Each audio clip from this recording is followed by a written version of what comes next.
வாங்க கேட்கலாம். இன்றைய தினத்தில் நாம் தேவனுடைய ஒரு சின்ன பாயிண்ட் தான், ஒரே ஒரு சின்ன காரியத்தை மாத்திரம் நம்ம கற்றுக்கொள்ள போறோம். ஜெபிப்பது ஏன் என்று நமக்கு தெரிந்திருக்கிறது, ஜெபிப்பது எதற்காக நமக்கு தெரிந்திருக்கிறது, ஜெபிப்பது எப்படி என்று நமக்கு தெரியணும். சீஷர்களுக்கு ஒரு சந்தேகம் வந்த பொழுது இயேசு கிறிஸ்துவிடத்திலே கேட்டாங்க, ஆண்டவரே, யோவான் ஸ்நானகன் தம்முடைய சீடர்களுக்கு ஜெபிக்க கற்றுக் கொடுத்ததை போல நீர் எங்களுக்கு ஜெபிக்க கற்றுத்தாரும் என்று சொன்னாங்க. இயேசு ஜெபிக்க வேண்டிய விதமாவது என்று ஜெபத்தினுடைய ஒரு பார்ட், ஒரு பகுதி, ஒரு காரியத்தை அவர்களுக்கு அவர் கற்பித்து கொடுத்தார். வேத புஸ்தகத்தில் நீங்க எடுத்து பார்த்தா இன்னும் பல பகுதிகளில் கர்த்தர் சீடர்களுக்கு பல காரியங்களை கற்பித்து கொடுத்து கொண்டே இருந்திருக்கிறார். வெறுமனே அந்த ஒரு சின்ன பரமண்டலங்களில் ஜெபம் மாத்திரம் அல்ல, அதற்கு பிறகும் ஒரு ஜெபத்தினுடைய பரிமாணங்கள் என்ன என்பதை சமயங்களில் அவர் கற்றுக் கொடுத்து கொண்டே இருந்திருக்கிறார். இன்றைக்கு நம்ம பல காரியங்களை ஒரு கல்வி சாலையில போய் நம்ம படிக்கிறோம், ஒரு பல்கலைக்கழகத்துல போய் நம்ம படிக்கிறோம். அதுக்கு ஒரு டியூரேஷன் வச்சிருக்கிறாங்க. 3 மாச கோர்ஸ், 2 மாச கோர்ஸ், 6 மாச கோர்ஸ், அவ்வளவுதான் படிச்சு முடிச்சிட்டோம் என்று நாம் நினைத்துக் கொள்கிறோம். நல்லா காலேஜ்ல படிக்குமோ அப்படிதான் செய்வேன், ஸ்கூல் ஹை ஸ்கூல்ல படிக்குமோ அப்படிதான் செய்வேன். 10th படிச்சு முடிச்சாச்சுன்னா 10th புத்தகம் கிழிச்சு போட்டுருவேன், அல்லது எங்க கொண்டு கடையில போட்டுருவேன், முடிஞ்சான் படிச்சு கிழிச்சுட்டாராம். ஆனா படிப்பு என்பது அதோடு கூட நின்று விடுவதல்ல, பின்னும் நம்மை பின் தொடருவது. அதை நம்ம புரிந்து கொள்ளணும். இயேசு நடமாடும் ஒரு பல்கலைக்கழகமாகவே இருந்தார். அவர் ஒவ்வொரு சமயத்திலும் தம்முடைய சீடர்களுக்கு அனுபவபூர்வமாய் காரியங்களை காண்பித்து காண்பித்து காண்பித்து அவர்களுக்கு அவர் உபதேசித்தும் போதித்துக் கொண்டு கற்பித்துக் கொடுத்து கொண்டே வந்தார். அப்ப அவர் அந்த சீடர்களுக்கு ஜெபம் பண்ணுவது எப்படி என்று கற்றுக் கொடுத்தார். ஜெபத்தில் பல படிகள் இருக்கிறது, பல பரிமாணங்கள் இருக்கிறது. வேத புத்தகத்தில் நீங்க படிச்சு பார்த்தா தான் ஜெபிப்பது எப்படி என்று நீங்கள் தெரிந்து கொள்ளலாம். ஒரு முறை இயேசு இப்படி தம் சீடர்களோடு நடந்து போகும் பொழுது ஒரு காரியத்தை அவர்களுக்கு கற்பித்தார். என்ன நடக்குது பாருங்க. மத்தேயு சுவிசேஷம் 21வது அதிகாரம் 17 - 22 வரைக்கும் உண்டான வசனங்கள். காலையில் அவர் நகரத்துக்கு திரும்பி வருகையில் அவருக்கு பசி உண்டாயிற்று. அப்பொழுது வழியருகே ஒரு அத்திமரத்தை கண்டு அதனிடத்தில் போய் அதிலே இலைகள் அன்றி வேறொன்றும் காணாமல், இனி ஒரு காலம் உன்னிடத்தில் கனி உண்டாகாதிருக்க கடவுது என்றார். உடனே அந்த அத்திமரம் பட்டு போயிற்று. சீஷர்கள் அதை கண்டு அந்த அத்திமரம் இத்தனை சீக்கிரமாய் பட்டு போயிற்று என்று சொல்லி ஆச்சரியப்பட்டார்கள். இயேசு அவர்களை நோக்கி, நீங்கள் சந்தேகப்படாமல் விசுவாசம் உள்ளவர்களாய் இருந்தால் இந்த அத்திமரத்துக்கு செய்ததை நீங்கள் செய்வதும் அல்லாமல் இந்த மலையை பார்த்து நீ பெயர்ந்து சமுத்திரத்தில் தள்ளு போ என்று சொன்னாலும் அப்படியே ஆகும் என்று மெய்யாகவே உங்களுக்கு சொல்லுகிறேன். மேலும் நீங்கள் விசுவாசம் உள்ளவர்களாக ஜெபத்தில் எவைகளை கேட்பீர்களோ அவைகளெல்லாம் பெறுவீர்கள் என்று அவர் சொன்னார். இந்த சம்பவம் உங்களுக்கு நல்லா தெரியுது. இயேசு அவருடைய சீடர்களோடு நடந்து போயிட்டு இருக்கிறாரு. வழியில ஒரு அத்திமரம், அத்திமரத்துல நிறைய இலைகள். இயேசு பக்கத்துல நின்று புசிப்பதற்கு ஏதாவது கிடைக்குமா என்று பார்த்தார். அதில் இலைகள் அன்றி அதில் கனிகள் ஒன்றுமே இல்லை. ஏனென்றால் அத்தி மரத்துல நல்ல கனிகள் தோன்றுகிற காலத்துலதான் இலை இருக்கும். இது கனிவுள்ள மரத்தை போல தன்னை வெளியே காண்பிச்சாலும் உள்ளே கனியற்ற ஒரு வாழ்க்கை வாழ்ந்து கொண்டிருந்த ஒரு அத்தி மரம். அப்ப இயேசு அதுல நின்று அதுல பார்த்துட்டு ஒண்ணுமே இல்லைன்னு சொன்ன உடனே அந்த அத்தி மரத்தை சபித்தார். ஏன் தெரியுமா? இது அநேகரை ஏமாற்றி கொண்டிருக்கிற ஒரு மரம். ஒவ்வொருவர் வரும்பொழுது இதுல கனி இருக்கும் பார்த்து பல மணி நேரங்களை அங்கே செலவிடுவதற்காக வழியருகிலே நின்று கொண்டு எல்லாருடைய பார்வையிலும் படுற மாதிரி இருந்த ஒரு கள்ளத்தனமான ஒரு மரம். கனி இல்லைன்னு சொன்னா இலை உதிர்த்திட வேண்டியதானே. இது இலை இருந்து தன்னை கனி உள்ளதை போல காண்பித்துக் கொண்டு கனியற்றதா இருந்தது. இயேசு மரத்தை பார்த்து சபித்தார். ஒருவேளை நீங்க கேட்கலாம், அதுல பழம் இல்லை என்று இயேசுக்கு தெரியாதா? அவருக்கு தான் எல்லாம் தெரியுமே. மனிதர்களுடைய உள்ளத்தில் உள்ளதை ஒருவரும் அவருக்கு சொல்ல வேண்டியதில்லை. அவர் எல்லாருடைய மனதில் இருப்பதையும் அறிந்திருந்தார் என்று வேத புஸ்தகத்துல போட்டிருக்கே. ஒரு மரத்தை தூரத்திலிருந்து பார்க்கும் பொழுதே அதுல இலை இருக்குமா, கனி இருக்குமா, காய் இருக்குமா, பிஞ்சு இருக்குமான்னு சொல்லி அவருக்கு தெரிய வேண்டாமா? அவருக்கு தெரியாதா என்று நீங்கள் கேட்கலாம். இயேசுக்கு தெரியும். ஆனா அவர்கள் இப்படிப்பட்ட மரங்கள் சபிக்கப்பட வேண்டும் என்பதை கற்றுக் கொடுத்தது மாத்திரமல்லாமல் ஜெபத்தின் ஒரு ரகசியத்தையும் கற்றுக் கொடுப்பதற்காக அந்த அத்திமரத்தை கர்த்தர் பயன்படுத்தினார். கனி கொடாத அந்த அத்திமரம் கனி கொடுக்கிற ஒரு அத்திமரமாய் மாறிற்று. எப்படி அதுல என்ன கனி கிடைச்சது தெரியுமா உங்களுக்கு? அந்த அத்திமரத்தை இன்றைக்கு நான் எடுத்து பிரசங்கம் பண்ற அளவுக்கு அந்த அத்திமரம் இன்னைக்கு உபயோகப்பட்டுக் கொண்டிருக்கிறது. ஹல்லேலூயா. அவர்களுக்கு அதை கற்பித்துக் கொடுப்பதற்கு அந்த அத்திமரம் ஒரு முன்மாதிரியாக பயன்படுத்தப்பட்டது. எத்தனையோ கனி கொடுத்த அத்திமரங்கள் எல்லாம் மறந்து விட இன்னைக்கு வரைக்கும் அந்த கனி கொடாத அத்திமரத்தை பத்தி நாம் பேச நீங்க குறிப்பெழுதிட்டு இருக்கீங்க பாருங்க. அதுதான் அந்த அத்திமரத்தினுடைய கனி. கர்த்தர் அந்த மரத்தின் பக்கத்துல நின்றார், அந்த அத்திமரம் கனி கொடுக்க ஆரம்பிச்சிருச்சு. இந்த அத்திமரத்தை பார்த்து ஆண்டவர் சொல்லுகிறார், இனி ஒரு காலம் உன்னில் கனிகள் உண்டாகாமல் போகட்டும் என்று அவர் சபித்தார். உடனே அது பட்டு போச்சு. சீடர்கள் அதை பார்த்து எத்தனை சீக்கிரமாய் பட்டு போச்சு என்று சொல்லி ஆச்சரியப்பட்டார்கள். இயேசு சொன்னார், இது ஒன்னும் பெரிய வித்தை கிடையாது.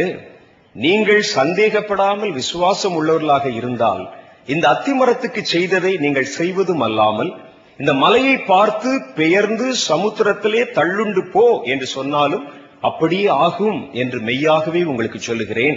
22ஆம் வசனத்துல சொல்றார், மேலும் நீங்கள் விசுவாசம் உள்ளவர்களாக ஜெபத்திலே எவைகளை கேட்பீர்களோ அவைகளை எல்லாம் பெறுவீர்கள் என்று அவர் சொன்னார். இதுல ரெண்டு காரியத்தை, ஜெபத்துடைய ரெண்டு பரிமாணம், ரெண்டு டைமென்ஷன் கர்த்தர் காமிக்கிறார். நீங்க செய்ய வேண்டிய ரெண்டு காரியத்தை காமிக்கிறார். ஒன்னு, ஒரு பிரச்சனை பார்த்து கட்டளை இடுதல். இரண்டாவது, பிதாவை பார்த்து ஜெபம் பண்ணுதல். பிதாவை பார்த்து ஜெபம் பண்ணுதல், பிரச்சனை பார்த்து கட்டளை இடுதல், மலையை பார்த்து பெயர்ந்து போய் விழு அப்படின்னு சொன்னார். மலையிட்ட போய் பேசலாமா சொல்லுங்க? இயேசு சொன்னார், பேசு, மலையிட்ட பார்த்து பேசு. ஜெபம் பண்ணுங்கள் என்றால் பிதாவிடத்திலே ஜெபம் பண்ணுங்கள். நாம செய்யற ஒரு பெரிய தவறு என்னன்னு சொன்னா, பிதாவிடத்துல போய் கட்டளை கொடுத்துட்டு இருப்போம், பிரச்சனைத்துல போய் ஜெபம் பண்ணிட்டு இருப்போம். இப்ப நானா இருக்கிறேன்னு வச்சுக்கோங்க, நான் ஒருவர் அழைத்து கூட்டு கொண்டே காமிக்கிறார். என்ன, ஒரு மலை எங்க வீட்டுக்கு முன்னால இருக்கு, மறைக்குது. இந்த மலையை நாங்க இடிக்கிறோம்னு பார்த்தா நிறைய காசு கேட்கறேன், செலவாகும் போல் இருக்குது. பெரிய பெரிய அந்த எர்த் மூவிங் அந்த இதெல்லாம் கொண்டு வந்து நிறைய எல்லாத்தையும் எடுக்கணும். நீங்க தான் நல்ல பெரிய ஒரு ஜெப வீரர்னு கேள்விப்பட்டிருக்கிறேன், ஜெபிச்சதை தள்ளி விட்டுருங்க அப்படின்னு சொன்னா, உங்களை கூட்டி போய் சொன்னா நீங்க என்ன சொல்லுவீங்க? இந்த மலையை பெயர்ந்து விழணும். நீங்க என்ன செய்வீங்க தெரியுமா? நானா இருந்தா என்ன செய்வேன்? ஆண்டவரே, இந்த மலை எவ்வளவு பெரிதாக இருக்கிறது, இந்த மலையினால இந்த பொருளுக்கு எவ்வளவு கஷ்டம் இருக்கிறது, இந்த மலை பெயர்ந்து தள்ளுண்டு போய் விழும்படிக்கு செய்யும் அப்படின்னு அவர்கிட்ட பேசிட்டு இருப்பேன். இயேசு சொல்றார், மலை உனக்கு பிரச்சனை உண்டாக்குனா என்கிட்ட இல்ல, மலைகிட்டே பேசு, மலை போய் பெயர்ந்து விழும் என்று கர்த்தர் சொல்லுகிறார். அல்லேலூயா. ஜெபத்திலே நீங்கள் அதை முதல்ல டிசன் பண்ணி, அதை டிஃபெண்ட் பண்ணி, அதை நீங்க பிரித்து முதல்ல புரிந்து கொள்ள வேண்டும். எந்த பிரச்சனை இடத்துல பேசணும், எந்த பிரச்சனைக்காக தேவனிடத்துல ஜெபிக்கணும் என்பதை தெரிந்து கொள்ளணும். நீங்க அதுகிட்ட போய் ஜெபம் பண்ணிட்டு இருக்க கூடாது. மலையே மலையே மலைன்னு சொல்லி ஜெபம் பண்ணக்கூடாது. மலை பெயர்ந்துட்டு போகும்படிக்கு கர்த்தருடைய நாமத்தினாலே நீர் கிரியை செய்யும் பிதாவே அப்படி சொல்லக்கூடாது. ஆண்டவர் சொல்றார், நீ கிரியை செய்ய வேண்டியதை நீ கிரியை செய்ய, என்னிடத்தில் ஜெபிக்க வேண்டியது இடத்தில் ஜெபம் பண்ணு. ஜெபம் பண்ணுவது என்பது பிதாவை பார்த்து ஜெபம் பண்ணுவது, பிரச்சனைகளை மேற்கொள்வதற்கு, பிரச்சனைகளை நோக்கி நீங்கள் கட்டளையிடுவது என்று கர்த்தரை சொல்லுகிறார். நாம ஜெயிக்கும்படிக்கு ரெண்டு காரியங்களை நம்ம செய்யணுமா ஒரு பிரச்சனையில ஜெயிக்கும்படிக்கு? ஜெபம் என்பது பிதாவை நோக்கி பேசுவது அல்லது வேண்டிக் கொள்வது. கட்டளை இடுவது என்பது பிரச்சனையை நோக்கி பேசுவது. இதுல பாருங்க, யாரை பார்த்து பேச சொல்லியிருக்கிறார் ஆண்டவர்? யாருக்கு அட்ரஸ் பண்ண சொல்ல? மலையை பார்த்து பேசு.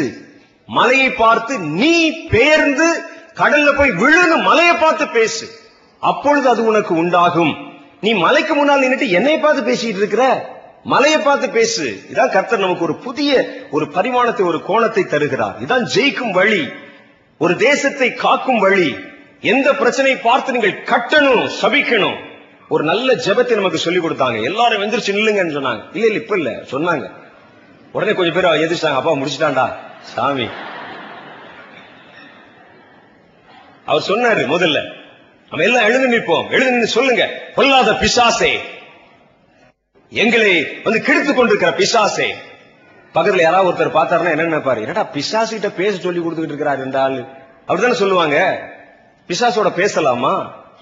அவர் என்ன சொல்லி கொடுத்தார் பாருங்க. அந்த போதகர் எந்திரிச்சு, பொல்லாத பிசாசே, வஞ்சிக்கிற பிசாசே, நாங்கள் கர்த்தருடையவர்கள் அப்படின்னு பிசாசோட பேச சொல்லி கொடுத்து கொண்டிருக்கிறாருங்க.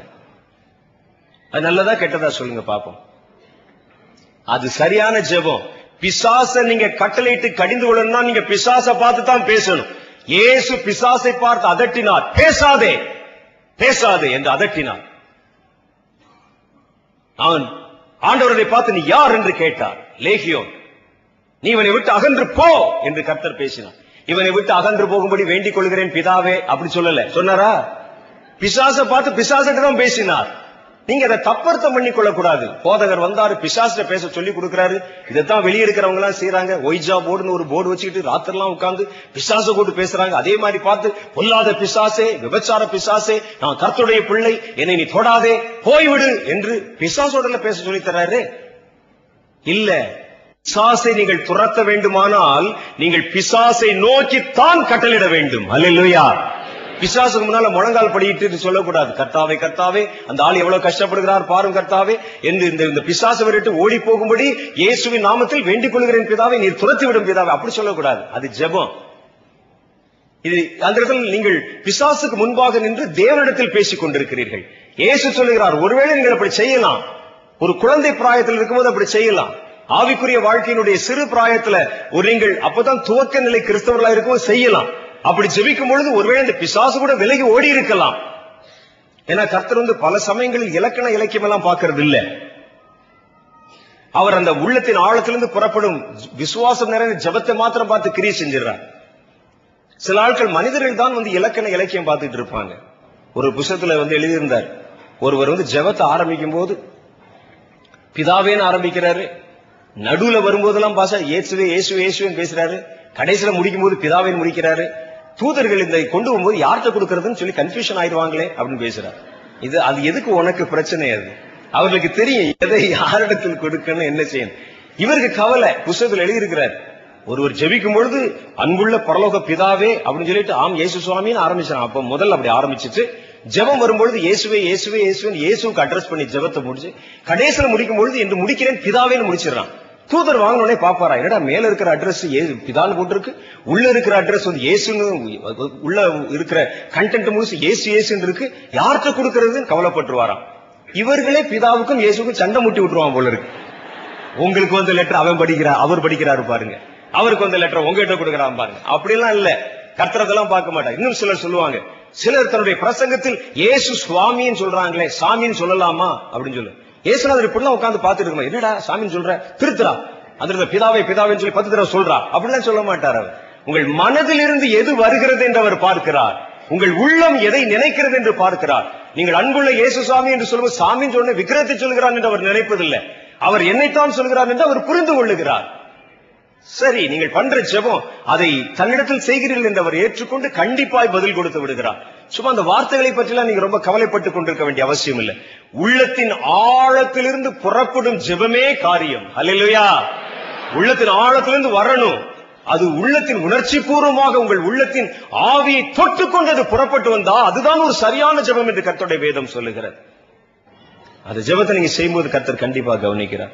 ஆனா இங்கே அவர் என்ன செய்யறாருன்னா, துவக்க நிலைமையில பரவாயில்ல, 2வது காரியம் வரும்பொழுது நீங்கள் கொஞ்சம் ஆவியில பக்குவப்படும் பொழுது அவர் சொல்லுகிறார், நீ செய்ய வேண்டியதை நீயே செய் அப்படின்னு சொல்றார். இஸ்ரவேல் ஜனங்கள் கடந்து வரும்பொழுது அவர்களை அழைத்துக் கொண்டு வரும்பொழுது பின்னால பார்வோன் சேனை வருது. மோசே இடத்துல கேட்கிறாங்க, ஆண்டவரே நான் என்ன செய்வது, அவர்கள் இந்த மாதிரி வர்றாங்களே சொல்லி எல்லாரும் அழுறாங்க. அவளுக்கு கர்த்தர் சொன்னார், கர்த்தர் உங்களுக்காக யுத்தம் செய்வார், நீங்களோ சும்மா இருப்பீர்கள் என்று சொன்னார். ஏன் அப்படி சொன்னார் தெரியுமா? அவர்கள் அங்கே கடந்து வரும் பொழுது அவர்களில் யுத்த புருஷன் ஒருவனாவது இல்லை. 400 வருஷமா செங்கல் அறுத்துக் கொண்டு கூலி தொழிலாளிகளாய் இருந்தார்கள். ஒருவனிடத்திலும் ஈட்டியும் இல்லை, பட்டயமும் இல்லை. அவங்க அடிமைத்தன வாழ்க்கை வாழ்ந்தவர்கள். அவர்களுக்கு வீர உணர்ச்சி அற்றுப்போன ஒரு சூழ்நிலையில இருந்தவங்க. அவங்க அப்படியே பயந்து கொண்டு ஓடிக்கொண்டு வருகிறார்கள். அப்ப கர்த்தர் பார்த்து சொன்னார், நீங்கள் சும்மா இருங்கள், நான் உங்களுக்காக யுத்தம் செய்கிறேன். அது துவக்க நிலைமையில. ஆனா அதே கர்த்தர் பாருங்க, பின்னால அவர்கள் வர வர அவர்களை யுத்தத்திற்கு பழக்குவிக்கிற தேவனாக இருக்கிறார். நீங்களே யுத்தம் செய்யுங்கள் என்று கர்த்தர் சொல்லுகிறார். யோசுவாவை அனுப்பி நீங்களே போய் யுத்தம் செய்யுங்கள் என்று கர்த்தர் சொல்லுகிறார். தாவீது யுத்தத்தை அறியாமல் செருப்பு போட்டு கூட நடக்க தெரியாமல் இருந்த பொழுது ஒரு சின்ன கூழாங்கல்ல கர்த்தர் அவனுக்கு ஜெயத்தை கொடுத்தார். ஆனால் அதே தாவீது சொல்லுகிறார், வெண்கல வில்லும் என்னுடைய விரல்களால் வளையும்படி கர்த்தர் என் கைகளை யுத்தத்திற்கு பழக்குவிக்கிறார் என்று சொல்லுகிறார். அல்லேலூயா. ஏன் யுத்தத்துக்கு பழக்க வைக்கணும்? உங்களுக்கு எல்லா யுத்தத்துக்கு ட்ரைனிங் எல்லாம் கொடுத்துட்டு நான் யுத்தம் பண்ணுவேன் நீ சும்மா இரு என்று சொல்வதற்கா? இல்ல, இந்த யுத்தம் உன்னுடையது. நீதான் நிக்கணும், நீதான் துரத்தணும், நீதான் அதை ஜெயிக்கணும், மேற்கொள்ளணும். அப்ப கர்த்தர் பார்க்கிறார், முதல்ல துவக்க காலத்துல நீங்கள் தேவனிடத்துல ஜெபம் பண்ணி, ஆண்டவரே இந்த பிசாசை துரத்துங்க, இந்த பேயை துரத்துங்க கேட்டது போதும். ஆனா இப்போ நீ வளர ஆரம்பிக்கும் பொழுது நீயே அதை துரத்த வேண்டும் என்று நான் விரும்புகிறேன் என்று கர்த்தர் சொல்லுகிறார். அல்லேலூயா. அப்படிப்பட்ட மனிதர்கள் தான் அவருக்கு வேணும். பிசாசை பார்த்து சொல்லு, போ பிசாசே என்று அவன் துரத்தணும். அதை விட்டு ஆண்டவரே வர்றான்னு சொல்லி பின்னால போய் சட்டையை பிடிச்சு தொங்க கூடாது. ஆண்டவரே கண்ணை குத்துங்க விடாதீங்கன்னு சொல்லக்கூடாது. அது குழந்தை தான் அப்படி சொல்லும். வளர்ந்த வாலிபர்கள் தேவை. தேவன் அந்த பிசாசு வரும் பொழுது அதற்கு முன்பாக எதிர்த்து நிற்க துணிச்சல் உள்ளவர்களாக, வெங்கல வில்லும் உங்களுடைய விரல்களால் வளையும்படிக்கு கர்த்தருடைய கரத்தினால் நீங்கள் யுத்த புருஷர்களாக வணையப்பட வேண்டும் என்று கர்த்தர் விரும்புகிறார். அல்லேலூயா. அப்படி வரணுமா? ஏன் இனி வரக்கூடிய அர்மகெதோன் என்ற யுத்தம் வருவது, நீங்கள் நேருக்கு நேராய் பிசாசுடைய படைகளை யுத்தத்திலே சந்திக்க போகிறீர்கள். அப்ப போயிட்டு கர்த்தர் உங்களை எல்லாம் கொண்டு வந்து வச்சு கடைசி யுத்தத்துல போய் நில்லுடா அப்படின்னு சொல்லி நிறுத்தினா, கர்த்தர் எங்களுக்காக யுத்தம் செய்வார். நீங்களோ சும்மா இருப்பீங்க, கை கட்டி நிக்க முடியுமா? நீதான் செய்ய வேண்டியது, நீதான் செய்யணும். கடைசி யுத்தம் வருகிறது. பொல்லாத பிசாசின் சேனைகள் ஒரு புறம், தேவ தூதர்கள் ஒரு புறம், தேவனுடைய ஜனங்கள் ஒரு புறம். அர்மகெதோன் என்ற யுத்தத்திலே பொல்லாத பிசாசை நேருக்கு நேர் சந்திக்க போகிறோம். நம்ம கர்த்தர் சொல்லுவார், வலப்புறமும் இடப்புறமும் கிழக்கிலும் மேற்கிலும் சுற்றி வெட்டுங்கள். உன் பட்டயத்திற்கு நீ ஓய்வு கொடுக்க கூடாது. உன்னுடைய பட்டயத்தை நிறுத்தக்கூடாது. சுழற்சி கொண்டே இரு என்று கர்த்தர் சொல்லி, ஒரு தளபதியை போலவர் அந்த யுத்தத்துக்குள்ளே அவர் கடந்து போவார். நீங்க அவனை சந்திக்கணும். கர்த்தர் சும்மா வேடிக்கை பார்க்க வாங்க வந்து யுத்தத்துக்கு கூட்டிக் கொண்டு போகிறார். நாங்க சும்மா இருப்போம். சும்மா இருக்கிறதுக்கு எதுக்கு யுத்தத்துக்கு போகணும்? டிவியில உட்கார்ந்து பார்க்க வேண்டியதானே அர்மகெதோன் யுத்தத்தை. அர்மகெதோன் போர் முனையிலே சத்துருவை நேருக்கு நேர் எதிர்க்க வேண்டுமானால் இப்பொழுதே வெண்கல வில் உன்னுடைய விரல்களால் வளைய வேண்டும். கர்த்தர் அதற்கு தான் உன்னை பழக்குகிறார். அவர் சொல்றார், என்னிடத்தில் ஜெபிக்கிறாய், நீ கட்டளை கொடுக்க பழக வேண்டும். பிசாசை பார்த்து தள்ளுண்டு போ என்று சொல்லணும். மலையை பார்த்து பெயர்ந்து போ என்று சொல்லணும். சமுத்திரத்தை பார்த்து இறையாதே அமைதலா இரு என்று சொல்லணும். உன்னால் முடியும். உனக்கு அந்த வல்லமை வாய்ப்பை நான் உனக்கு தந்திருக்கிறேன். இயேசு சொன்னார், இது எவ்வளவு பெரிய அதிகாரம் பாருங்க. மலையை பார்த்து பெயர்ந்து தள்ளுண்டு போய் விழு என்று சொன்னா, விழுவது என்றால் நம்ம என்ன செய்வோம்? அவர் பெரியவர், ஆண்டவர் சொன்னால் நடக்கும். என்னுடைய வாயின் வார்த்தைக்கு இத்தனை மரியாதை இருக்குமா என்று நம்ம சந்தேகப்படுறோம். ஆண்டவர் சொல்றார், நீ சொன்னாலும் நடக்கும். என்னுடைய அதிகாரங்கள், என்னுடைய வல்லமை கிறிஸ்து இயேசுவின் மூலமாக உங்கள் யாவருக்கும் சொந்தமாய் மாறிற்று என்று கர்த்தர் சொல்லுகிறார். இயேசுவால் செய்ய முடிந்த எல்லாம் இயேசுவை பின்பற்றுகிற உன்னாலும் முடியும் என்பதுதான் வேதம் நமக்கு காட்டும் தீர்ப்பு. கர்த்தர் கடல் மேல நடந்தாரா? உன்னால முடியும். கர்த்தர் தன் வாயை திறந்து அந்த சமுத்திரத்தை பார்த்து இறையாதே அமைதலாயிரு என்று சொன்னாரா? உன்னால முடியும். அதனாலதான் செய்து காண்பித்தார், டெமான்ஸ்ட்ரேட் பண்ணி காமிச்சார். ஒரு அத்தி மரத்தை பட்டு போக வைத்தார். சீடர்களை பார்த்து சொன்னார், நீ சொன்னாலும் இதே மாதிரி ஆகும். இது மாத்திரம் இல்ல, மலையை பார்த்து பெயர்ந்து போன்னு சொன்னா கூட பெயர்ந்து போகும் என்று இயேசு சொல்லிக் கொடுத்தார். இயேசுவை பார்த்து பேசுவது ஒரு ரகம், பிரச்சனையை பார்த்து பேசுவது மற்றொரு ரகம். இரண்டாவது கட்டம், பிரச்சனை வந்துருச்சா உடனே இயேசு இடத்துல போய் முழங்கால் ஊன்றி ஜெபம் பண்றது ஒரு ரகம். இரண்டாவது என்னவா, கொஞ்ச நாள் ஆகுது, பக்குவம் ஆயிருச்சு, பிரச்சனையை பார்த்து டைரக்டா மோதுவது, நேருக்கு நேரா பெயர்ந்து தள்ளுண்டு போ, அவ்வளவுதான். இதுல வேற ஏதாவது சொல்லியிருக்காரா பாருங்க, அட்ரஸ் போட்டு, பிதாவே வானத்துக்கும் பூமிக்கும் ஆண்டவரே உம்மால் முடியாத அதிசயமான காரியம் ஒன்றுமில்லை. சிலர் ஆண்டவருக்கு உசுப்பேத்திக்கிட்டே இருப்பாங்க, ஆண்டவரே உங்களால முடியும் ஆண்டவரே, விட்டாதீங்க ஆண்டவரே, இது எவ்வளவு பெரிய ஒரு ஆண்டவரே, அவருக்கு எனக்கு தெரியாதாப்பா, நான் பெரியவர் எனக்கு தெரியாதா, உடையும் ஆண்டவரே, நீர் நினைத்தால் முடியும் ஆண்டவரே. அவர் என்னமோ கையை கட்டி முடியாதுன்னு நினைச்சிட்டு இருக்க மாதிரியும், இவர் அவருக்கு பூஸ்ட் கொடுத்து அனுப்புற மாதிரி சொல்லிட்டே இருப்பார். இயேசு சொல்றார், நான் உன்னை பூஸ்ட் பண்ண நினைச்சா நீ என்னை பூஸ்ட் பண்ணிட்டு இருக்கிறேப்பா, நீ போ, நீ நில்லு, நீ பேசு, பேருந்து அப்பால் போ என்று சொல், அதை விட்டு எனக்கு உசுப்பேத்தாத ஆண்டவர் சொல்லுகிறார். மலையை பார்த்து பெயர்ந்து சமுத்திரத்தில் போய் விழு என்று சொல். பிரச்சனையை பார்த்து நேரடியாய் பேசுங்கள். காற்றையும் இயற்கையை பார்த்து பேசினா கூட நடக்குமா? இயேசு படகிலே சீடர்களோடு போய் கொண்டிருக்கிறார். இயேசு ஏறி சென்ற அந்த சின்ன படகு அலைகளினால் மூடப்படத்தக்கதாய் கடலில் பெரும் காற்று உண்டாயிற்று. அவரோ நித்திரையாயிருந்தார். அப்பொழுது அவருடைய சீஷர்கள் வந்து அவரை எழுப்பி, ஆண்டவரே எங்களை ரட்சியும், மடிந்து போகிறோம் என்றார்கள். அதற்கு அவர், அற்ப விசுவாசிகளே ஏன் பயப்படுகிறீர்கள் என்று சொல்லி எழுந்து காற்றையும் கடலையும் பார்த்து இறையாதே அமைதலாயிரு என்று அதட்டினார். அப்பொழுது மிகுந்த அமைதல் உண்டாயிற்று. இயேசு படகுல பின்னணியில தூங்கிட்டு இருக்கிற அந்த சம்பவம் உங்களுக்கு தெரியும். காற்றும் கடலும் இறையுது. சீஷர்கள் எழுப்புறாங்க, ஆண்டவரே அழிந்து போகிறோம், கவலை இல்லையா அப்படின்னு சொல்றாங்க. அவங்க எழுப்புறதே அவருடைய விசுவாசத்தை தான் காட்டுகிறது. அவ இயேசு எந்திரிச்சால் ஏதாவது செய்ய முடியும் என்றுதானே அவரை போய் எழுப்புறாங்க. என்னை யாராவது எழுப்புவானா? காற்றும் கடலும் அலையும் போது இந்த என்ன செய்ய போறேன்? நானும் சேர்ந்து பயப்படுறேன். ஐயோ என்னடா செய்யறது? எந்திரியா, சீக்கிரம் எந்திரியா, வாங்க நம்ம எல்லாம் சேர்ந்து பயப்படலாம். அதுக்கு எழுப்புனாங்க. இயேசுக்கு ஏதோ செய்ய முடியும் என்றுதான் அவர்கள் இயேசுவை எழுப்பினார்கள். அது விசுவாசமா? விசுவாசம் இல்லையா? நேரா அவர்களுக்கு நல்லா தெரியும், இவர்கள் மீனவர்கள், பிறந்ததை கடல்ல தான். கடல்ல எத்தனையோ அனுபவம் உள்ளவர்கள், எத்தனையோ புயல்கள் பார்த்தவர்கள். ஒரு புயல் வந்தால் என்ன செய்ய வேண்டும் என்று அவர்களுக்கு தெரியும். மாம்சத்தின்படி இயேசுவை பார்த்தால் ஒரு தச்சராய் பிறந்தவர். அவருக்கும் கடலோடு நிறைய தொடர்புகள் கிடையாது. அப்படியானால் அவரை போய் எழுப்ப வேண்டிய அவசியம் இல்லை. உடனே பேதுரு சொல்லியிருக்கலாம், நமது எத்தனை காரியங்களை பார்த்திருக்கிறோம், புயல் வர நேரத்தில் நம்முடைய படகை காப்பாற்ற இதெல்லாம் செய்யுங்கள் என்று சொல்லி இருக்கலாம். இவர்கள் மீனவர்களாக கடலோடு தொடர்புடையவர்களாக இருந்தும் காற்றும் கடலும் சமுத்திரம் பொங்கின உடனே இயேசுவை போய் எழுப்புனாங்க. அப்படின்னா என்ன அர்த்தம்? இந்த இயேசு எந்திரிச்சால் ஏதாவது செய்வார், செய்ய முடியும், நம்மை காப்பாற்ற முடியும் என்கிற நம்பிக்கை. அது விசுவாசத்தை தான் காட்டுது. விசுவாசம் தான். எழுப்புனாங்க. இயேசு உடனே எழுந்தார். எழுந்து காற்றையும் கடலையும் பார்த்தார். இறையாதே, அமைதலாயிரு என்றார். உடனே மிகுந்த அமைதல் உண்டாயிற்று.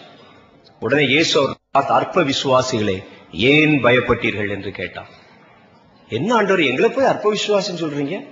நாங்க உம்மை விசுவாசித்துத்தானே நாங்கள் உம்மை எழுப்பினோம். அப்புறம் எப்படி நாங்கள் அற்ப விசுவாசிகள்? நீங்க நல்ல ஒரு வார்த்தையை அர்த்தம் கண்டுபிடிக்கணும். அற்ப விசுவாசம் என்பது வேறு, அவிசுவாசம் என்பது வேறு. அவிசுவாசம் என்றால் விசுவாசமே இல்லாதவன் என்று பொருள். சுத்தம் அசுத்தம் ஆனா முன்னால சேர்த்துட்டீங்கன்னா இல்லைன்னு அர்த்தம். விசுவாசம் அவிசுவாசம். அற்ப விசுவாசம் என்றால் விசுவாசம் ஆனா கொஞ்சமா இருக்க விசுவாசம். இவர்கள் இயேசுவை போய் எழுப்புனாங்க பாருங்க, அதை இயேசு அற்ப விசுவாசம் என்று சொல்லுகிறார். புரியுதா? என்ன சொல்றாராம்? தன்னை எழுப்பி எங்களை காப்பாத்துங்க ஆண்டவரேன்னு சொல்லி போய் அவரை எழுப்பி அவரால் செய்ய முடியும் என்று நம்பினாங்க பாருங்க. அது விசுவாசம் தான். ஆனா அது பூர்ணமான விசுவாசம் இல்ல, அற்ப விசுவாசம். அற்ப விசுவாசிகளை ஏன் பயந்தீர்கள்? ஏன் இதை கேட்கணும்? நீ நல்ல பூர்ண விசுவாசியா இருந்தா என்ன செய்வ தெரியுமா? என்னை அல்ல, நீயே காற்றையும் கடலையும் பார்த்து இறையாதே, அமைதலாய் என்று சொல்லி இருக்க வேண்டும். நீ கட்டளை கொடுத்தாலே இது நடந்திருக்கும். ஆனா நீ அந்த நேரத்தில் உடனே என்னை எழுப்பின. விசுவாசம் ஆனா அற்ப விசுவாசம், கொஞ்சம் குறைச்ச விசுவாசம். விசுவாசத்தினுடைய பரிபூரணம் என்பது நமக்கு வருகிற சோதனைகள், பிரச்சனைகளை நாமே எதிர்கொள்ள பழகுவது. கர்த்தர் அதைத்தான் விரும்புகிறார். தான் எப்படி ஒரு ஜெய புருஷராய் இருக்கிறாரோ தன் பிள்ளைகளும் அப்படியே ஜெயிக்கிறவர்களாகவே இருக்க வேண்டும் என்று விரும்புகிறார். அல்லேலூயா. நீ தோற்று போக கர்த்தர் உன்னை உண்டாக்கவில்லை. நீ ஜெயிப்பாய், ஜெயிப்பாய், ஜெயித்துக் கொண்டே இருப்பாய். அல்லேலூயா. கர்த்தருடைய நாமம் ஜெய வீரர் என்பது அந்த பெயரை தான் கர்த்தர் இன்றைக்கு நமக்கும் தந்திருக்கிறார். ஜெயிக்கும், ஜெயிப்பதற்காகத்தான் கர்த்தர் நம்மை படைத்திருக்கிறார். ஜெயிப்பதற்காய்த்தான் கர்த்தர் நம்மை அபிஷேகித்திருக்கிறார். ஜெயிப்பதற்காய்த்தான் கர்த்தர் நம்முடைய கைகளிலே பட்டயத்தை கொடுத்திருக்கிறார். ஜெயிப்பதற்காய்த்தான் கர்த்தர் இருபுறமும் கருக்குள்ள பட்டயமாகிய தம்முடைய வேத வசன வார்த்தைகளை நம்முடைய கைகளிலே கொடுத்திருக்கிறார். அவர் சொல்றாரு, இறையாதே, அமைதலாயிருந்து நீ அதை பார்த்து அடக்கு. ஒரு பெரிய மலை உனக்கு முன்பாக நின்று கொண்டு உன்னுடைய அந்த வழிகளை அடைக்கிறதா? அவைகளை பார்த்து பெயர்ந்து நீ தள்ளுண்டு போய் விழு என்று சொல். அதான் வல்லமை, அதான் பவர், அதான் ஜெயிக்கும் அதிகாரம். அதிகாரத்தை பயன்படுத்து. தேவனிடத்தில் பேசுவது, தேவனிடத்தில் பேசி பலத்தை பெற்றுக்கொள். பிரச்சனை இடத்திலே பேசி பிரச்சனையை மேற்கொள். இதுதான் கர்த்தர் நமக்கு சொல்ற காரியம். ஹல்லேலூயா. நீங்க பிரச்சனை இடத்துல பேசுறேன்னு சொல்லிட்டு தேவனிடத்துல பேசுறதை விட்டுறக்கூடாது. சிலர் பார்த்து, ஓ நமக்கு தான் அதிகாரம் கிடைச்சா இனிமே இவர் எதுக்கு நமக்கு அப்படின்னு பார்க்கும்போது ஒவ்வொன்ன பார்க்கும்போது நீ பட்டுப்போ, நீ கெட்டுப்போ, நீ குட்டிச்சவரா போ. இதுல பேசுவது மாத்திரமல்ல, தேவனிடத்தில் நீங்கள் பேசணும். தேவனிடத்தில் நாம் என்ன பேசுகிறோம் பாருங்கள். எப்ப பார்த்தாலும் தேவனிடத்துல போய் அழுவாச்சியா போய் உட்கார்ந்துட்டு கூட முடியல ஆண்டவரே, முடியல ஆண்டவரே, செய்யும் ஆண்டவர், அப்படி சொல்லக்கூடாது. தேவனிடத்திலே பலத்தை பெற்றுக்கொள், பிரச்சனையை மேற்கொள். பிரச்சனை இடத்துல போய் பேசும்போது பிரச்சனை மேற்கொள். தேவனிடத்துல கேள், ஆண்டவரே இதை சூழ வரும் பிரச்சனைகள் திரளானவைகள், நானே ஜெயிக்கும்படி விரும்புகிறேன், எனக்கு பலத்தை தாங்க, பலத்தை தாங்க, பலத்தை பெற்றுக்கொள். பிரச்சனை இடத்துல போயிட்டு இந்த பிரச்சனை நீங்க தள்ளிருங்கன்னு கேட்காத, அதை தள்ளுறதுக்கு தான் கர்த்தர் உன்னை படைக்கிறார். சில சமயங்கள் அப்படிதான் பிரச்சனைகள் வரும்போது நீங்கள் ஆண்டவரிடத்தில் ஜெபம் பண்ணிட்டே இருப்பீங்க. 30 நாள் 60 நாள் 40 நாள் ஜெபம் பண்ணிட்டே இருப்பீங்க. பிரச்சனையாவே இருந்து கொண்டிருக்கும். வந்து உடனே கேட்பீங்க, பிரதர் நானும் பண்ணாத ஜெபம் எல்லாம் கிடையாது. முழங்காலே நின்று ஜெபம் பண்ணிட்டேன், ஆல் நைட் பிரேயர் போட்டு ஜெபம் பண்ணிட்டேன், ஃபாஸ்டிங் பிரேயர் போட்டு ஜெபம் பண்ணிட்டேன், ஒரு நேரம் மாத்திரம் தண்ணி குடிச்சு ஜெபம் பண்ணிட்டேன், தண்ணி குடிக்காம ஜெபம் பண்ணிட்டேன், பிரச்சனையாவே இருக்குதே அப்படின்னு. பிரச்சனையாவே தான் இருக்கும். அப்படிதான் இருக்கும். ஏன் தெரியும்? நீ இதுவரைக்கும் உள்ள உட்கார்ந்து ஆண்டவரே ஆண்டவரே அழுதுட்டு இருக்கு. கர்த்தர் எதை எதிர்பார்க்கிறார்? நீ போய் பிரச்சனைக்கு முன்னால நிக்கணும். நீ போய் பிரச்சனை பார்த்து போன்னு சொல்லணும்.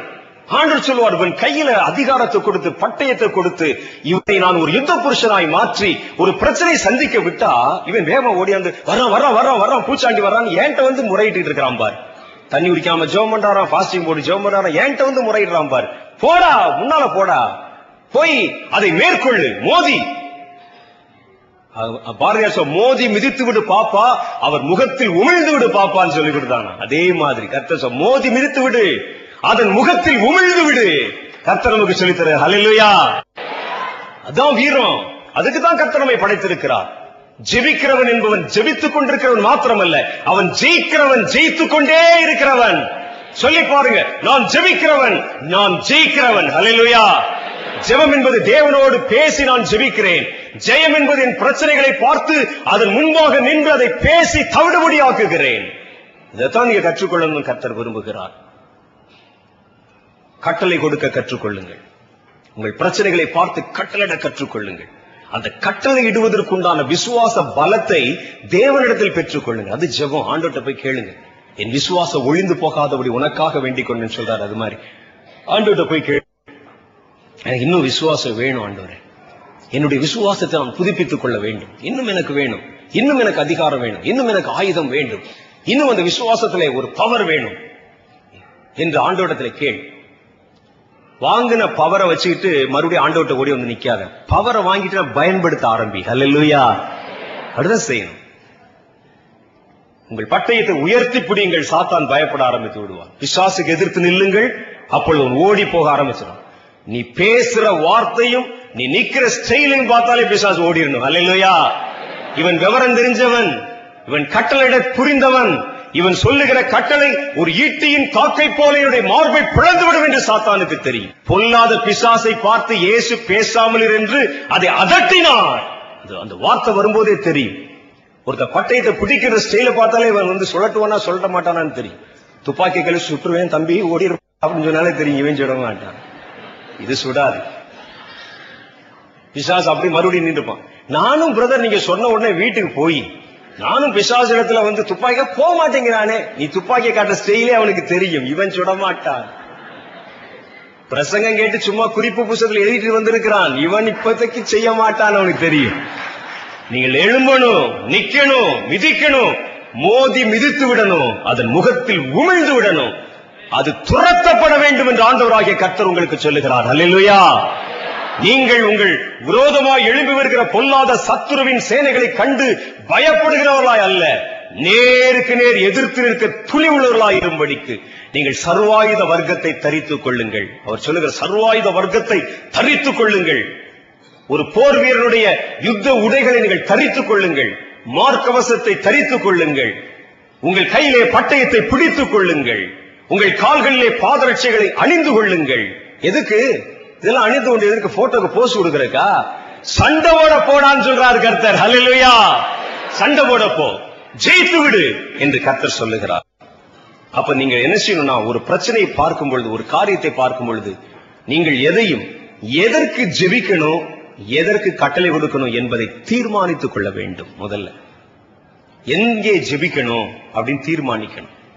இயேசு பல இடங்களில் ஜெபம் பண்ணினார். தண்ணியில போய் ஜெபம் பண்ணார், தனியா போய் ஜெபம் பண்ணார் பிதாவிடத்திலே. அவருடைய வாழ்க்கையை பாருங்க, அப்படிதான் ஜெபம் பண்ணார். ஆனா பிரச்சனைகளை பார்த்த பொழுது அங்கே ஜெபம் பண்ணவில்லை, அவர் கட்டளை தான் கொடுத்தார். அவர்தான் கட்டளை கொடுத்தார். ஒருவன் 38 வருடம் வியாதியா இருக்கிற ஒரு மனுஷன் படுத்து கிடக்கிறான். அப்ப இயேசு அவனிடத்துல வந்து, இப்ப என்னை கூப்பிட்டு ஜெபம் பண்ண சொன்னா நான் எப்படி ஜெபம் பண்ண சொல்லுங்க பாருங்க. சரி, உங்களை கூப்பிட்டு ஜெபம் பண்ண சொன்னா நீங்க எப்படி ஜெபம் பண்ணுவீங்க? 38 வருடம் ஒருவன் வியாதியா படுத்து கிடக்கிறான். படுத்து கிடந்து நீங்க அந்த பக்கம் போறீங்க, ஒரு பெரிய ஊழியக்காரர் ஆயிட்டீங்க, போனீங்க, கையில பைபிள் வச்சு சோதனை போயிட்டு இருக்கீங்க.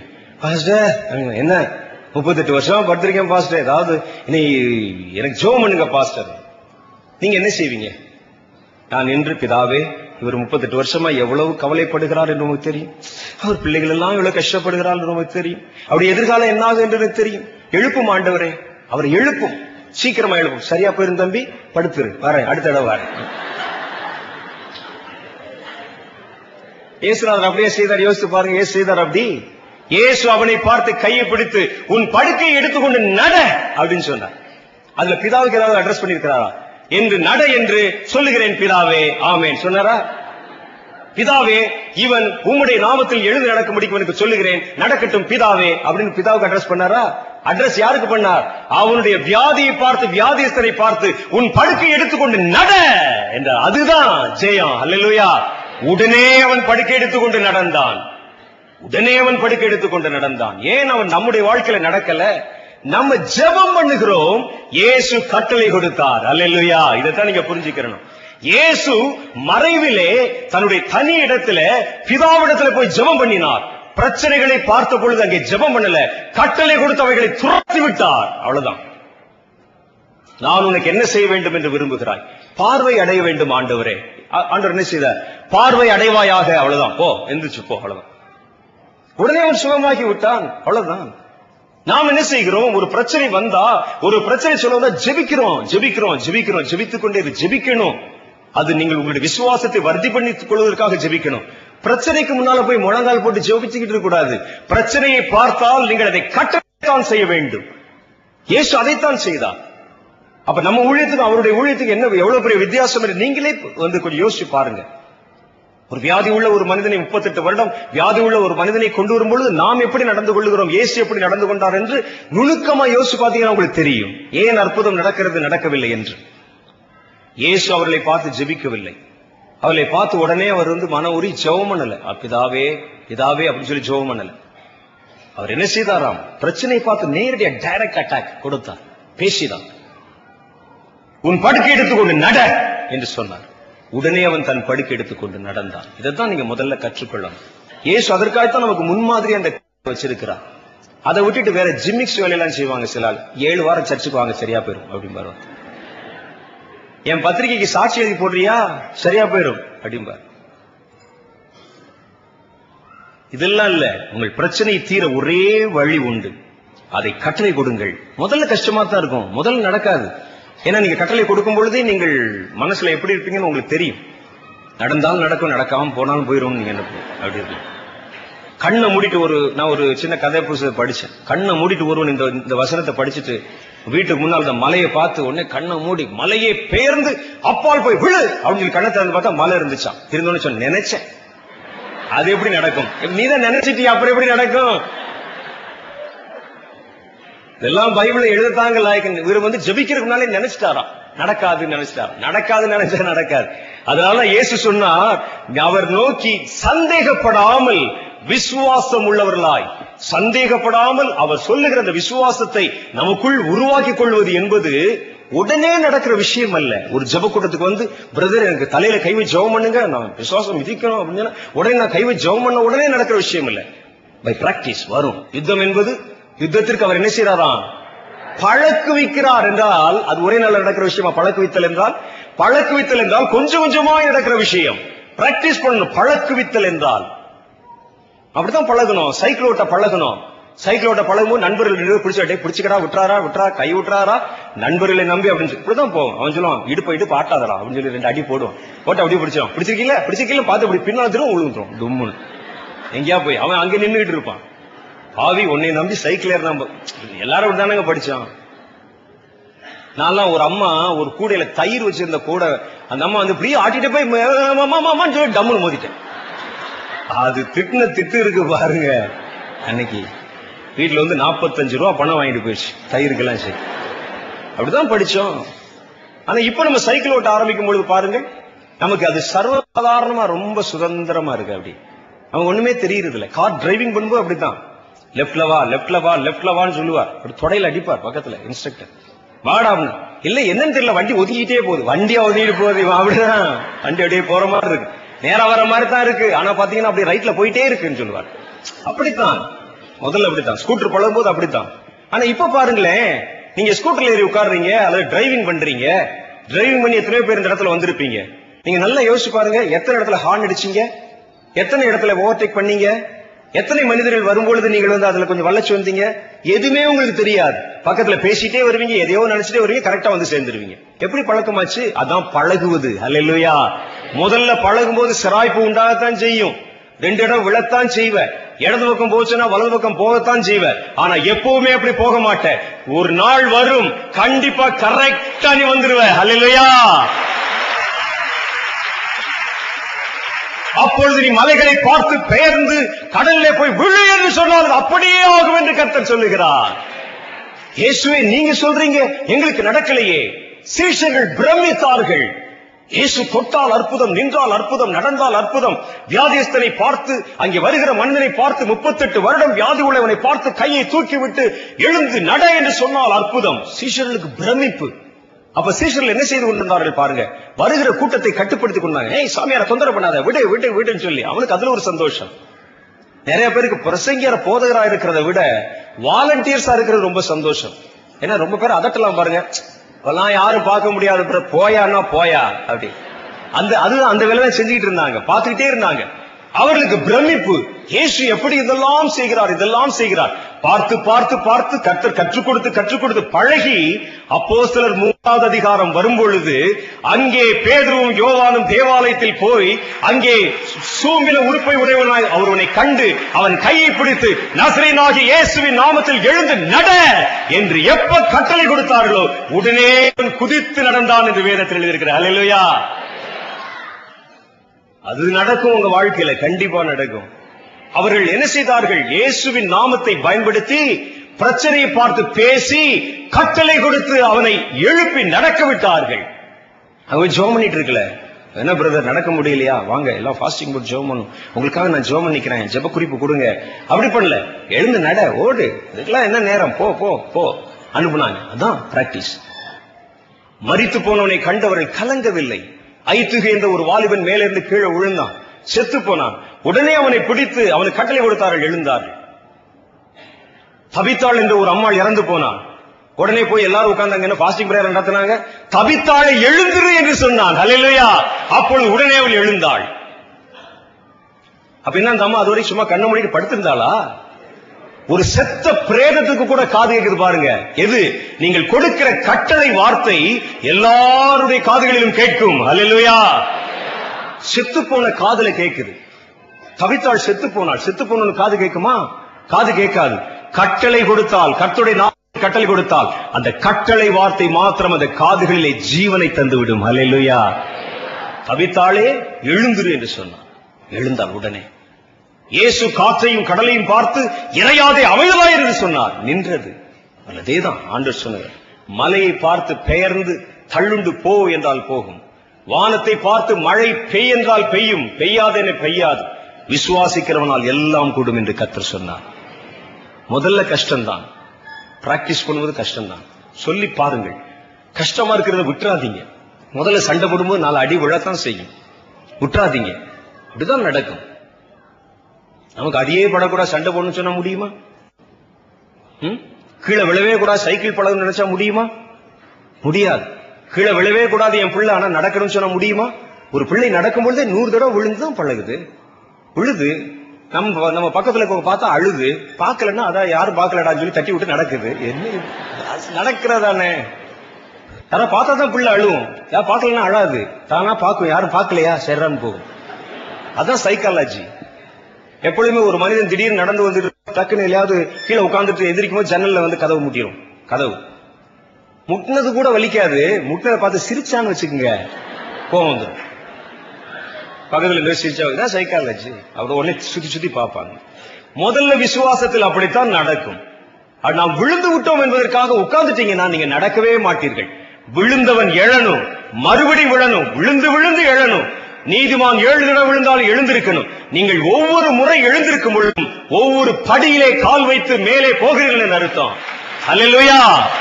நீங்கள் ஒவ்வொரு முறை தோற்கும் பொழுதும் ஜெயத்திற்கும் உங்களுக்கும் இடையிலே இடைவெளி குறைகிறது என்று அர்த்தம். ஒரு நேரம் வரும், நேருக்கு நேரம் பிரச்சனை சந்திப்ப, பெயர்ந்து அப்பால் போய் விழு என்று சொல்லுவாய். கர்த்தர் அதை உன் வாயிலை செய்ய வைப்பார். அது நடக்கும். அப்படி ஒரு தலைமுறை எழுமுடன் கர்த்தர் விரும்புகிறார். அப்படி ஒரு கூட்டம் எழும்புடன் விரும்புகிறார். ஏன்?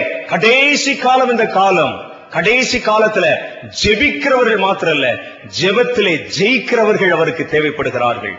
ஏனென்றால் இனி வருகிற காலம் பொல்லாத பிசாசை நேருக்கு நேராய் சந்திக்கிற காலம். பொல்லாத பிசாசின் தலையை உன்னுடைய குதிங்காலின் கீழே நசுக்குகிற காலம். அவர் சாத்தானை யாருடைய குதிங்கால்களை நசுக்கி போடுவாராம்?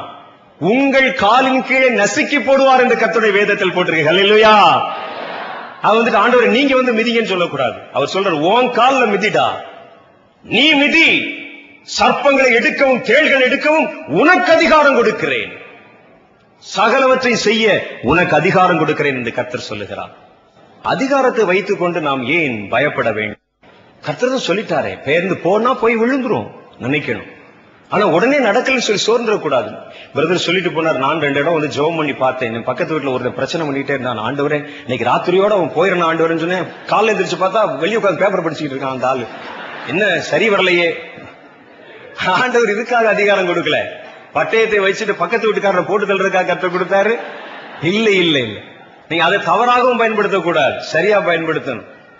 ஒருவேளை அது பொல்லாத பிசாசுடைய கிரியைகளா இருந்தா முதல் முறை நீங்கள் ஒருவேளை தோற்கலாம், 2வது முறை ஒருவேளை தோற்கலாம். உன் பிரச்சனை பார்த்து பேசி அந்த பிரச்சனை போகாமல் 3வது முறையும் தோற்கலாம். ஆனா நீ எப்பவுமே தோற்று கொண்டிருக்க மாட்டேன். கண்டிப்பாய் ஒரு நேரம் நீ ஜெயிக்க ஆரம்பிச்சிருவ. ஒரு முறை ஜெயிக்க ஆரம்பித்து விட்டால் அப்புறம் தொடர்ந்து நீ ஜெயித்துக் கொண்டேதான் இருப்பாய். ஹல்லேலூயா, ஹல்லேலூயா. ஆகவே உங்கள் விசுவாசத்தை பழக்க வையுங்கள் என்று கர்த்தர் சொல்லுகிறார். தேவனிடத்தில் பேச வேண்டியதை தேவனிடத்தில் பேசுங்க, பிரச்சனை நோக்கி பேச வேண்டியதை பிரச்சனை நோக்கி பேசுங்க, கட்டளை கொடுக்க வேண்டியதை கட்டளை கொடுத்து பேசுங்க. ஒரு பெரிய ஜெப வீரர்களாக மாற்றப்படுங்க. கடைசி காலத்தில் இப்படிப்பட்ட ஜெப புருஷர்கள் தான் கர்த்தருக்கு தேவைப்படுகிறார்கள். அது நீயா இருக்க வேண்டும் என்று கர்த்தர் விரும்புகிறார். இப்ப நம்ம கர்த்தரிடத்துல பேச போறோம். எது பேச போறோம் தெரியுமா? என் ஜெபத்திலே ஒரு வல்லமை, என் விசுவாசத்திலே ஒரு வலிமை, அந்த ஆவியிலே ஒரு பலம் எனக்குள்ளே வேணும். ஆண்டவரே, நான் கட்டளை கொடுக்கும் பொழுது விழாமல் நான் கொடுக்கிற கட்டளை கேட்டு என முன்பாக இருக்கிற பிரச்சனை விழும்படிக்காக, பிசாசு விழும்படிக்கான அதிகாரமும் நம்பிக்கையும் நிறைந்த அந்த பரிசுத்த பெலன் எனக்குள்ளே ஊற்றப்படும் இன்னைக்குன்னு சொல்லி கட்டடத்துல கேளுங்க. ஊற்றப்படும், கண்டிப்பாய் ஊற்றப்படும். நீங்கள் பட்டயத்தை எடுத்து சுழற்ற ஆரம்பிப்பீர்கள். முதல் முறை தோற்கலாம், ஒருவேளை 2வது முறை தோற்கலாம், 3வது முறை தோற்கலாம். ஆனா எப்பவுமே நீ தோற்க மாட்ட, ஜெயிப்பாய். இனி ஒரு முறை ஜெயிக்க ஆரம்பிச்சா ஜெயித்துக் கொண்டே இருப்பாய் என்று கர்த்தர் சொல்லுகிறார். எந்திரிச்சு நிப்போமா? எல்லாரும் எழுந்து நிக்க போறோம்.